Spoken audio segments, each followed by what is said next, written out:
Hi everyone. In this video we are going to discuss about lot of things related to studies. Studies कैसे करना है, क्या techniques होती है और भी बहुत कुछ. बट उससे पहले हम जानेंगे कंटेंट क्रिएशन क्या हम फुल टाइम कर सकते हैं.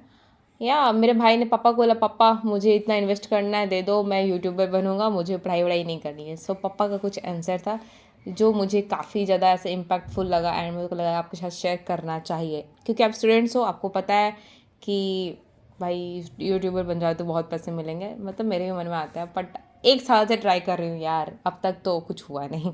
सो लेट्स सी क्या होता है. So full time content creation और शॉर्ट टाइम कंटेंट क्रिएशन करें ना करें, पार्ट टाइम करें, क्या करें, समझ में नहीं आता. तो अगर आप फुल टाइम के लिए सोच रहे हो तो इससे आप दो चीज़ें सीख सकते हो. एक, बैलेंस करना, अपनी लाइफ को बैलेंस करना. ठीक है, अगर स्टूडेंट हो एंड उसके साथ कंटेंट क्रिएशन कर रहे हो पार्ट टाइम, तो आपके लाइफ में बहुत अच्छा बैलेंस बन सकता है. एंड मेरे पापा का कहना है, भाई पार्ट टाइम तुमको जो करना कर ले, स्टडीज़ करते रहो, एक अपनी प्रोफेशनल लाइफ बनाओ एंड उसके साथ जो तुम्हें करना है कर सकते हो. सो मैं भी पार्ट टाइम कर रही हूँ and I learn good balancing. मुझे कैसे बैलेंस करना है अपने लाइफ को, ये सीखा. एंड एक हार्श रियलिटी शेयर करती हूँ. हार्श रियलिटी ये है कि एक बिजनेस या फिर कुछ भी जो सोशल मीडिया पे है या फिर मीडिया इंडस्ट्री में which is creative on social media, it is always very temporary. And यहाँ की इनकम इज़ वेरिंग, मतलब कि किसी मंथ में यू अर्न अ लॉट, किसी मंथ में वेरी लो, या फिर कुछ भी नहीं. You might even not earn anything. Then talking about the presence of social media is very temporary. कब क्या हो जाए, क्या चला जाए, कुछ पता नहीं चलता है. So that is one thing. And another thing is that I really have interest in what I am doing. I like helping people out. I know I have skills, any ability to become a plant doctor. So why not I am, if I am being able to balance out things. It's difficult but still I enjoy. Fun, fashion, being happy, career, fun goes away. And it's my cup of tea. You can say bread and butter and sense of creativity also. So I hope कि आप समझ रहे होंगे, क्योंकि आपने ऐसे बहुत सारे चीज़ें देखी हैं. जस्ट लाइक वो टिकटॉक आया था, वो चला गया. वैसे मैं उसको यूज़ नहीं करती थी, बट मैं एग्जांपल दे रही हूँ क्योंकि बहुत सारे लोग टिकटॉक के कारण बहुत ज़्यादा फेमस हुए थे, उनको एक कैरियर का ऑप्शन भी मिल रहे थे. बट वो जब गया तो बहुत सारे लोगों की लाइफ जैसे जैसे आके रुक गई. एंड इसके बाद में इंस्टाग्राम की अगर बात करें तो इंस्टाग्राम पर कब तुम्हारे अकाउंट हैक हो जाएं एंड कब वो डिसेबल हो जाए या फिर परमानेंटली डिसेबल हो जाए, यू डोंट नो. कोई भी यहाँ पे आप बोलोगे ना कि बिल्कुल वो ऐसे स्टैटिक सा है कि तुम्हारा बस वो चलेगा चलेगा लाइफ टाइम चलेगा, नो वे. मैं नहीं मानती, क्योंकि ऐसे बहुत सारे यूट्यूबर्स हैं जिनका मैंने सुना है कि उनका जो इंस्टाग्राम अकाउंट है सस्पेंड कर दिया, डिसेबल कर दिया, अब तो परमानेंटली डिसेबल कर दिया, और भी बहुत सारी चीज़ें. यूट्यूब पे अभी कैसे शायद नहीं सुने होंगे, एंड सुने होंगे पता नहीं. हाँ, यूट्यूब पे ऐसा कई बार हुआ. मेरा खुद का पूरा कंटेंट है, अगर म्यूज़िक कहीं से आ गया तो भाई उसने कॉपीराइट लगा दी. अब जिसने भी लगाई क्यों लगाई, भाई मैं मेहनत कर रही हूँ, अब मान लो बैकग्राउंड में म्यूज़िक बज रहा है तो मेरी गलती है उसमें. तो और भी बहुत सारी चीज़ें हैं. तो यहाँ पे अगर हम बात करेंगे कि फुल टाइम करें या पार्ट टाइम करें, तो according to my parents and me, मुझे लगता है पार्ट टाइम करना ही सही है. क्योंकि you can't trust on social media, कब है कब वैनिश हो जाए, वी डोंट नो. एंड एक चीज़ और, आपको पता है डीप फेक कितना ज़्यादा आ चुका है. डिजिटल लिटरेसी बहुत इंपॉर्टेंट है. एंड डीप फेक्स तो इतने आ चुके हैं ना कि वो बड़े बड़े एक्टर्स के साथ कुछ हो, कोई फ़र्क नहीं पड़ता है. उनके फेस के साथ कुछ हो, उनकी बॉडी के साथ हो, doesn't matter. But we are the people, अगर हमारे साथ थोड़ा सा भी होता है, कोई गांव के बच्चे हैं या फिर हम लोग जैसे लोग हैं, अगर हमारे सोसाइटी को दिखाया जाए कि यार this is your child, this is doing that that that, and हमारी जो सोसाइटी है वो मान जाएगी या ये सही है. उन्हें कोई मतलब नहीं है एआई क्या चीज़ है, डीप फेक्स क्या है एंड क्या नहीं है. तो बस बी अवेयर, डिजिटल लिटरेसी रखो, बहुत कुछ सीखना है हमें. And enjoy your life. Change is very slow, बहुत ही फोकस, बहुत ही प्रोग्रेसिव होता है. AI will facilitate, it is मतलब गुड है, बहुत अच्छा है, बहुत फास्ट है. Work for our self, nothing is impossible. And एक टाइम पे तो फ़ोन्स भी नहीं थे, बट आज के टाइम में फ़ोन्स तो हमारे मतलब इंटीग्रल पार्ट बन चुके हैं. एंड 25 साल पहले किसी ने सोचा भी नहीं था कि फ़ोन्स इतने इंपॉर्टेंट होंगे हमारे लिए. मतलब सोने वक्त या फिर जगने टाइम पे भी हमें फ़ोन चाहिए ही चाहिए, उतने इंपॉर्टेंट है, तो समझ सकते हो आप. सो हमें इमोशनली और फाइनेंशियली स्ट्रांग बनना होगा। हमें इमोशनल और फाइनेंशियल दोनों इंडिपेंडेंस चाहिए। कोई भी काम छोटा या बड़ा नहीं होता है, उसमें किसी तरह का शर्म या डर नहीं होना चाहिए। सो निडर बनना है, निडर एडमिनिस्ट्रेटर बनना है हमें।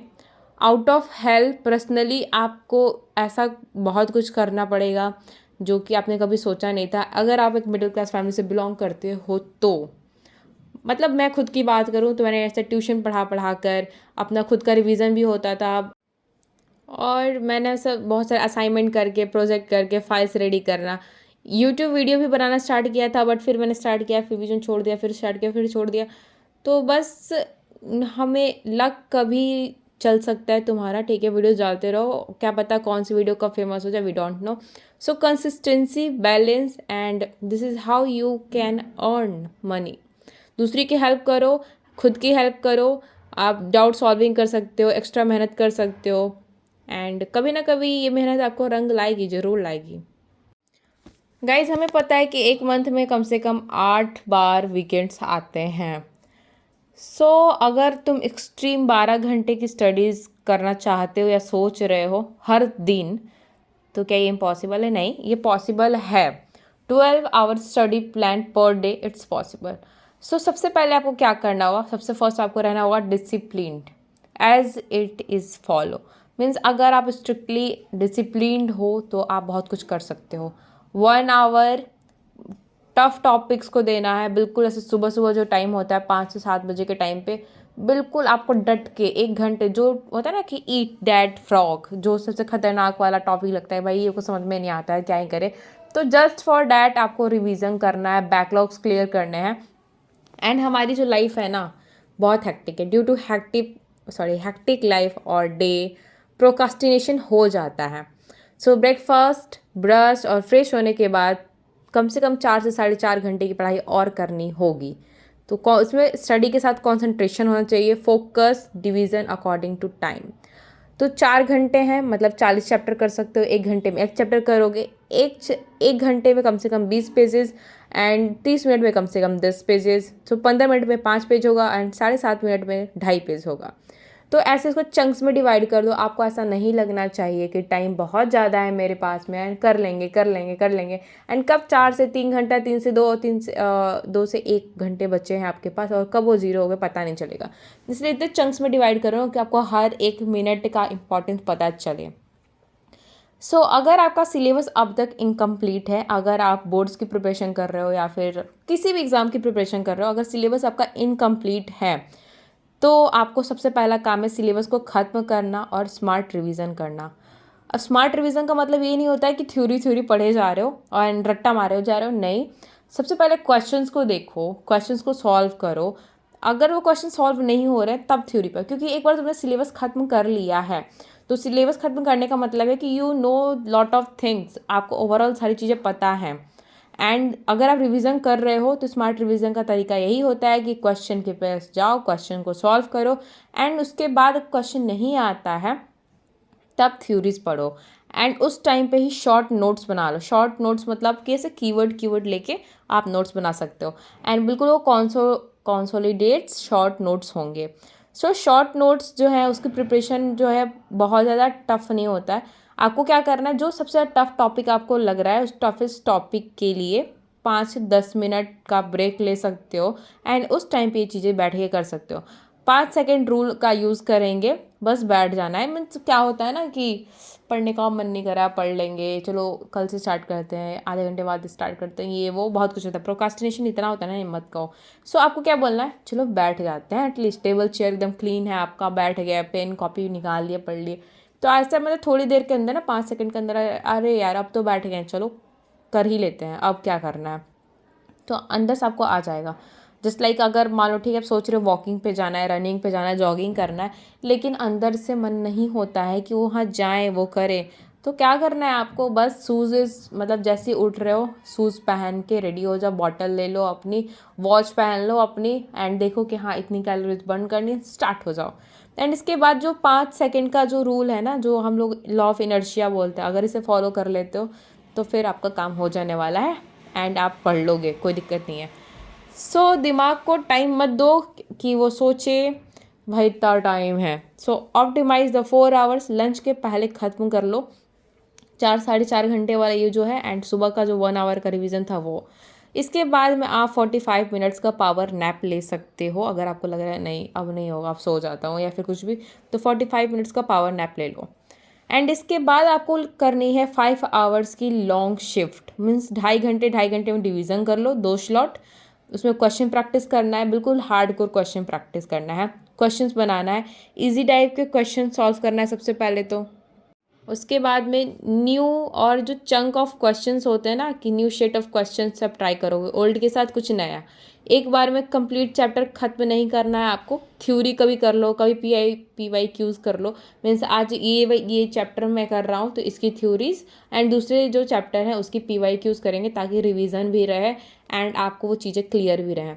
टाइम बाउंडेशन आपकी होनी चाहिए, कि जैसे लाइक हमारे पेपर्स नॉर्मली 3 घंटे के होते हैं, तो मुझे 3 घंटे में इतने क्वेश्चंस कर लेने हैं।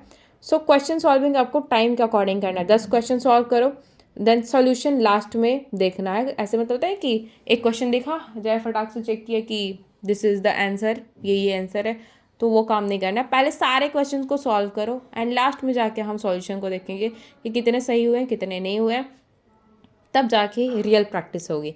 सो एग्ज़ाम की तरह प्रैक्टिस करना है आपको। उसके बाद हमारे पास बचते हैं 1.5 आवर्स, तो इसमें आपको टाइम बाउंड प्रैक्टिस करनी है। 70 मार्क्स के हमारे जो क्वेश्चन आते हैं, तो इसमें आप ट्राई करो कि अगर MCQs करो तो 20 मार्क्स वाले जो हैं 3 घंटे में 75 क्वेश्चन कर लो। 2.5 आवर्स में 40 से 45 क्वेश्चन कम से कम होने चाहिए। एंड काउंटर की बात करें तो नंबर ऑफ क्वेश्चन बढ़ा दो, टाइम सेम रखो। एनर्जी बाकी है तो इंटरेस्टिंग, एंटरटेनिंग, इजी चीज़ों को पढ़ो, रीडिंग मार लो, फॉर्मूला एंड इक्वेशन प्रैक्टिस करो। So productive day 12 hour study done हो जाती है इसके साथ में। एंड एक दिन में नहीं होगा, बहुत टफ है, बहुत ज़्यादा टफ है, इनिशियली मुश्किल होगी, बट 3 मंथ डेली करो, इजी हो जाएगा ऑटोमेटिकली। एनालाइज करना इंपॉर्टेंट है, प्रिपरेशन करो, टेस्ट दो, you will be do anything. And मेरे कुछ सीक्रेट्स हैं स्टडी के, एंड ऐसे तो बहुत ज़्यादा आपको मिल जाएंगे, लेकिन मैं बताना चाहूँगी कि लॉ ऑफ स्टडी कुछ होता है, ठीक है। लॉ ऑफ स्टडी में क्या, आपको प्लानिंग स्टार्ट करनी होती है, आपको सेल्फिश बनना पड़ता है अपने कैरियर के लिए। कुछ स्टडी टेक्निक्स होती हैं, जस्ट लाइक पोमोडोरो टेक्निक हो गई, एंड रिवीजन की कुछ टेक्निक्स होती हैं जस्ट लाइक 1:1:1, और भी बहुत कुछ होता है। एंड हमारी 4th लॉ में आता है be strict with your self. अगर खुद के साथ स्ट्रिक्ट नहीं रहोगे तो भाई दुनिया तो आपको डाले जाएगी। एंड 5th है, आपको अगर रिग्रेट नहीं करना है तो फिर बस नो रिग्रेट विद स्टडी, ठीक है। स्टडी के बाद में आपको रिग्रेट नहीं होनी चाहिए, अगर आप ऐसा चाहते हो तो। आपसे जैसे होता है कि पढ़ने का मन नहीं कर रहा है, बैठने का मन नहीं करता, ये वो, तो वो चीज़ें नहीं आएंगी। सो चिल करो, कोई स्ट्रेस मत लो, अच्छे मार्क्स आएंगे, मतलब ऐसा बोलते हैं लोग, ठीक है। एंड बहुत से स्टूडेंट्स ऐसे होते हैं जो ऐसे चिल कर रहे हैं, देखते हो बहुत मज़े कर रहे हैं, आप तो कहीं घूमते भी नहीं होगे, बट बहुत से बच्चे घूम रहे हैं, ऐसे कैंटीन में जा रहे हैं इधर उधर, कोई स्ट्रेस नहीं उन्हें, बट बहुत अच्छे मार्क्स लाते हैं वो। हम लोग क्या है, स्ट्रेसफुल हो जाते हैं, स्ट्रेसफुल रहते हैं स्टडीज़ के लिए। तो देखते हैं इस वीडियो में आगे कैसे हमें करना है, क्योंकि मैं वो वाली हूँ, बहुत ही बोरिंग वाली गर्ल्स जिसे बोलते हैं, मैं वो हूँ। सो प्लान करना है अपने टाइम को, एंड 50% काम यही हो जाता है प्लानिंग के टाइम ही। सेल्फ स्टडी करनी है, कंसेप्ट इतने करने हैं, जो कॉन्सेप्ट है ना बिल्कुल क्लियर होने चाहिए, एंड एग्जीक्यूट कर पाते हो या नहीं अपने प्लान को। जो प्लान किया है वो नहीं हुआ तो किसी काम में मज़ा नहीं आएगा, मेरा वो हाल, ठीक है। मैंने कुछ प्लानिंग की है, अगर वो चीज़ नहीं होती, मेरी पढ़ाई नहीं हो रही है यार, कुछ अच्छा नहीं लगता है कि यार क्यों नहीं हो पा रहा है, इसी के लिए तो आई हूँ, घर वर छोड़ के, पेरेंट्स नहीं है, फिर ये क्यों हुआ। तो ऐसा वाला अगर थॉट आ रहा है तो आपको नहीं ज़रूरत है आगे वीडियो देखने की, आप बहुत ही ज़्यादा स्ट्रॉन्ग, आपको पता है क्या करना है, सो डू इट। जिसको नहीं पता, ये वाली फीलिंग नहीं आती, तो उसको एंड तक देखना है इस वीडियो को। तो आपकी जब प्लान प्रॉपरली काम नहीं करती ना, तो आप इंजॉय नहीं कर पाते हो, एंड जो मैंने सोचा है वो नहीं होता है, तो बाकी इंजॉय नहीं कर पाती मैं। सो मैनिपुलेट नहीं कर पाते हैं, जस्ट लाइक फर्स्ट प्रायोरिटी खुद को बनाना है, दूसरों के लिए बाद में मतलब बनो है प्रायोरिटी, पहले खुद की प्रायोरिटी बनो। कोई भी है सामने से, उसे मना करना सीखो, नो बोलना सीखो। चलो ठीक है, बात करते हैं रिवीजन टेक्निक्स की। रीजन टेक्निक में क्या होना चाहिए, आपने कोई कॉन्सेप्ट आज पढ़ा है, ठीक है, आज पढ़ लिया, फिर कल पढ़ोगे उसे, फिर अगले वीक पढ़ेंगे, फिर अगले मंथ पढ़ेंगे, ताकि आपके माइंड में वो चीज़ रहे। क्योंकि आप मान लो कोई कॉम्पिटिटिव एग्जाम प्रिपेयर कर रहे हो, तो वो ऐसा ज़रूरी नहीं है कि अगले दिन पेपर हो जाएगा, आज राइट में पढ़ लिए काम हो गया, नहीं, उसमें सालों साल लग जाते हैं। So involve in your studies, कुछ न्यू ट्राई करो। अब एक बात और, कई जगह होता है ना कि शादी चल रही है, फ्रेंड का एंगेजमेंट है, घर में बच्चे हुए हैं, ये वो, तो चल रही है, चलने दो, मिलने दो, आपको पढ़ना है पढ़ लो। जॉब में भी हो, मेट्रो ट्रेन में लैपटॉप निकालो, काम करना शुरू करो, फ़ोन निकालो, काम करना स्टार्ट करो, मैं ऐसे ही करती हूँ। सो इतना इनपुट डाल दो कि रिग्रेट ना रहे, अपना बेस्ट दे दो, कभी रिग्रेट नहीं होगा। एग्ज़ाम से निकल कर सोचना बंद हो जाना चाहिए कि क्या होगा, नहीं, जो करना था मैंने एग्ज़ाम टाइम में कर दिया है, अब जो होगा होगा। क्योंकि तुम अपना बेस्ट दे दो ताकि तुम्हें रिग्रेट ना हो। कैपेसिटी इससे ज़्यादा फुल्ली एक्सप्लोर करो अपनी कैपेसिटी को, एंड जितनी है उतनी लगा दो। तो वो टेक्निक्स कौन कौन सी हैं जो मैं यूज़ करती हूँ स्टडीज़ में, एंड आप भी कर सकते हो। So despite of my works, आप कितने भी बिजी हों, स्टडी इजी बनाने वाली इस वीडियो में बहुत सारी टेक्निक्स हैं, तो आप ध्यान से सुनना। सो फर्स्ट है माइंड मैपिंग। माइंड मैपिंग में हम क्या करते हैं ना कि जो हमारा कॉन्सेप्ट है, जो हमारी जो भी हमारा कुछ है, टॉपिक है, जैसे लाइक फोटोसिंथेसिस है, ठीक है, या फोटोसिंथेसिस तो बहुत छोटी वाले हुई, चलो हटाओ, मैं कुछ एग्रीकल्चर का लेती हूँ। जैसे प्लांट टिश्यू कल्चर है, ठीक है, तो प्लांट टिश्यू कल्चर लिया, उसमें और कौन कौन से कल्चर होते हैं, callus culture, embryo culture, and pollen culture, anther culture, बहुत सारे होते हैं, ठीक है। तो उन सब की मैंने अलग अलग ब्रांचेस बना ली सर्कल्स के बाद में, एंड सबके ब्रांचेस का जो भी है डेफिनेशन, उसको की पॉइंट्स जो है वो लिख दिया, देन एग्जांपल्स लिख दिए, एंड उसके बाद से रिवाइज़ करने के लिए ना मुझे 2-3 घंटे नहीं चाहिए, मैं 5 मिनट में रिवाइज़ उसे कर लूँगी, क्योंकि माइंड मैप का यही गेम होता है, मुझे बहुत अच्छा लगता है। आप हाईलाइटर्स यूज़ कर सकते हो, just like pink, green, yellow. तो ग्रीन वाले हैं तो उसमें आपको पता होगा जब रिवीजन करोगे, हाँ इससे ग्रीन वाला है, इसको मिस नहीं करना, तो बिल्कुल पढ़ के जाना है। जो पिंक वाली है वो काफ़ी इंपॉर्टेंट है, येलो जो है लास्ट टाइम रिवीजन के लिए रहते हैं, तो ऐसे कुछ करके हो सकता है। एंड नोट्स के बाजू में जैसे जो जगह होता है ना हमारी कॉपी, उसके बगल बगल में देखोगे तो भाई मेरे वो सारे लाइन ऐसे भरे पड़े रहते हैं, क्योंकि वहाँ पे हम समरी लिखते हैं, ठीक है, जो पढ़ा उसे इन शॉर्ट लिख दो, बस रीड किया, रट्टा नहीं मारना है। एंड टेक्निक एंड स्ट्रेटेजीज में फर्स्ट है रिवीजन टेक्निक, जो मैंने पहले बताया 1:1:1, जो आज पढ़ा कल रिवाइज करना, एक वीक के बाद रिवाइज करना, एक मंथ के बाद रिवाइज करना। एंड एक डायरी ले लो, अपनी डायरी अगर मेंटेन करते हो उसमें लिख दिया करो कि एक मंथ के बाद ये वाली डे है, मुझे ये टॉपिक पढ़ना है, ताकि अब जब नेक्स्ट टाइम उस डायरी को खोलोगे तो याद आ जाएगा कि हाँ ये चीज़ तो करना था। सेकेंड है इंडेक्स मैपिंग। इंडेक्स में ही लिख दो इस कॉन्सेप्ट में क्या है, जैसे लाइक हमारे होते हैं कॉन्टेंट वाला जो पेज होता है इंडेक्स वाला, वहाँ पे काफ़ी स्पेस रहता है, ठीक है, तो वहाँ पर आप लिख सकते हो कि ये टॉपिक्स हैं, इसमें ये पढ़ना था, तो आपको काफ़ी चीज़ होती है इन शॉर्ट में समरी मिल जाती है। थर्ड है हमारा रिवर्स टेक्निक और स्ट्रैटेजी। कुछ सब्जेक्ट बहुत टफ होते हैं जिनको देखने का भी मन नहीं होता, बहुत इरिटेटिंग से लगते हैं, सो उसे क्या कर सकते हो, सीधे डायरेक्ट जाना है क्वेश्चंस पे, क्वेश्चंस देखें, उसे सॉल्व किया, एंड सॉल्व करने के लिए थ्योरी की हेल्प लेनी पड़ेगी, तो वहाँ से थ्योरी थोड़ा पढ़ लिया, तो बस this is how to deal with the your subjects. And ये स्ट्रेटेजी है, आप इसे यूज़ कर सकते हो। चलो ठीक है, तो स्टडीज़ की बात चल रही है तो डिसअट्रैक्शन तो होता ही है। तो how to deal with the distraction while studying. Distractions study में सबसे बड़ा एनिमी है। मन नहीं लगना, फोकस नहीं लगना, ध्यान भटकते रहना, कंसिस्टेंसी में भटकते रहना, एंड सस्टेन नहीं कर पाना। सो दो तरह की डिसअट्रैक्शन होती है, एक तो बाहर की होती है, एक अंदर की होती है। बाहर वाली जिसमें कि बहुत लोग चिल्लम चिल्ली कर रहे हैं, डीजे वीजे बज रहा है, लोग आपस में लड़ाइयाँ कर रहे हैं, कलेश मचा रहे हैं, तो वो बाहर वाली है। अंदर वाली जो आपके अंदर में वैसे एकदम होता है ना कि वर्ल्ड वार चल रहा है अंदर में, क्या होगा, कैसे करूँगा, और भी बहुत सारी चीज़ें। तो इन सारी चीज़ों को ना जैसे स्मेल से, सुनने से, देखने से, नॉइज़ से, तो इन सारी चीज़ें से हमें मतलब मालूम पड़ जाता है कि ये सारी चीज़ें जो हैं डिसअट्रैक्शन कर रही हैं। सो पिन ड्रॉप साइलेंस, थॉट्स की आवाज़, ओवर थिंकिंग कर रहे हो तो सेंस के कारण हो रहा है, ठीक है, डिसअट्रैक्शन हो रहा है तुम्हारे सेंस के कारण, तो आपको कंट्रोल अल्टीमेटली हम खुद करते हैं अपने सेंस को, तो हमें ड्राइवर बनना है अपने सेंसेस के, अपने ब्रेन का, एंड हर उन चीज़ों का जो हमें डिसअट्रैक्ट कर रहा है, तो हमें उसे रोकना है। दूसरी, नोटिफिकेशन आया नहीं, फ्रेंड्स ने वैसे बोला नहीं आपको कि हाँ भाई चल घूमने चलते हैं, चल पार्टी करते हैं, एंड किसी तरह की नॉइज़ हुई, फ़ोन कॉल हुआ। नॉर्मली देखो क्या होता है कि जब हमें जैसे आप किचन में गए हो चाय या किसी चीज़ के लिए, एंड आपका हाथ जो है उस गरम जो पैन है उस पे चला गया, तो आप फटाक से इंस्टेंटली अपना हैंड हटा देते। कंट्रोल और कोऑर्डिनेशन जिसने पढ़ा होगा बायो में 11th-12th क्लास में, तो उनको पता होगा ये मैं क्या बोल रही हूँ। Stimulus and control and coordination की बात हो रही है। तो फटाक से हम क्या करते हैं, अपना हाथ हटा दें, या फिर आंखों के सामने कुछ आता है तो आंखें सबसे पहले बंद हो जाती हैं। तो अंदर में एक प्रोटेक्टिव रिएक्शन लगा रहे, मतलब लगा रखा है हमने पहले से ही है हमारे अंदर।